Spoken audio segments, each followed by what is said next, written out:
Hi, my name's Sue and this is Sue Maree P, and today I'm going to share my very last video for 2023. I'm going to take you to Italy, to Sienna, and this is a traditional Sienna Christmas cake called Panforte. It's the really dense fruit and nut, like a little torte. It was made many years ago by the monks to take traveling, and it's got a little bit of spice. So if you'd like to see how to make a gluten-free version of Panforte, the Italian Christmas cake, come with me and let's see. So the first step is we need to work quickly because we need to put all the dry ingredients together in a bowl first, heat up our sugar and honey, and then pour that on really quickly. So it's not a complicated recipe, but you do need to move fast. So step one, preheat your oven to 160 degrees with a fan or 180 without. As usual, I'll pop some other Fahrenheit temperatures above. Prepare your cake tin. I've just prepared my 23 centimetre cake tin, greased it and lined it with baking paper. The foil on the bottom is just in case I have any spills. And I pop it on a tray just to make it easier to get in and out. If you don't have a 23 centimetre or 9-inch, you can also use an 8-inch. Now, this recipe, you can mix and match the nuts and fruits depending on what you've got. Today I'm going to do almonds. So before I started filming today, I took the skins off the almonds. So I blanched them for about a minute in boiling water, removed the skins, and then I've just toasted them in the oven before we started filming and let them cool down completely. So I toast them for 10 minutes. So I've got the almonds all ready to go. I'm not going to chop them, 250 grams.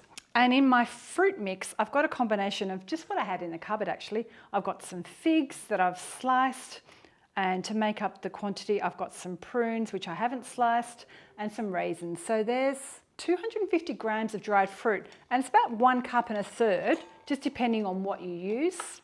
Whoops, I'm just throwing the raisins everywhere. And into that, we're going to put some cocoa powder.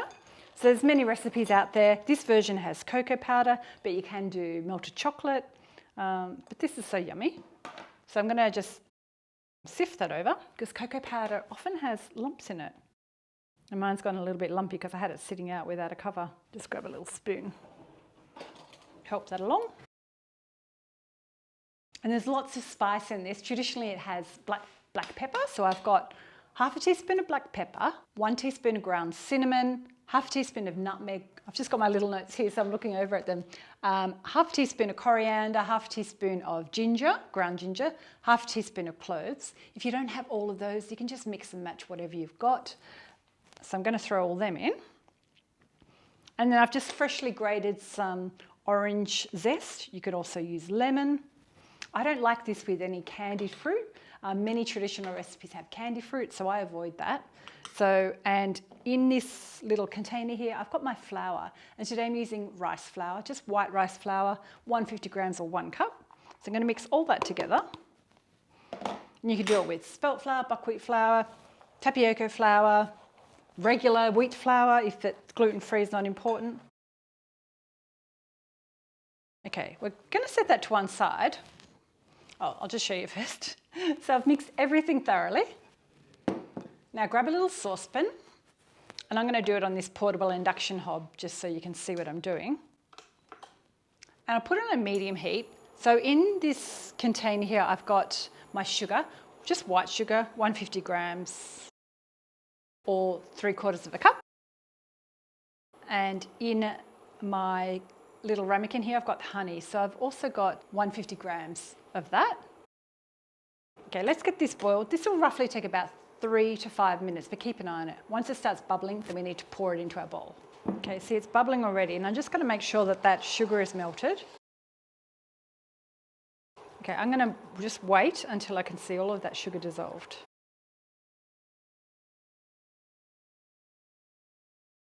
I'm going to turn that off. Now I'm going to pour this over .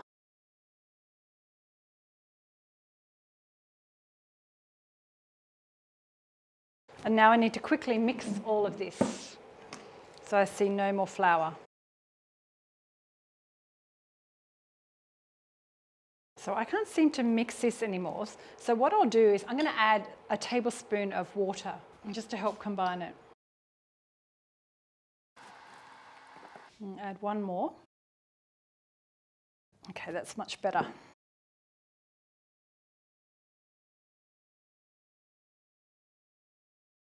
Next step, we need to grab our container. I'm going to pour all of that into our baking tin. So the best way I find to press this down, I just put in some water again, just to make sure we can flatten it.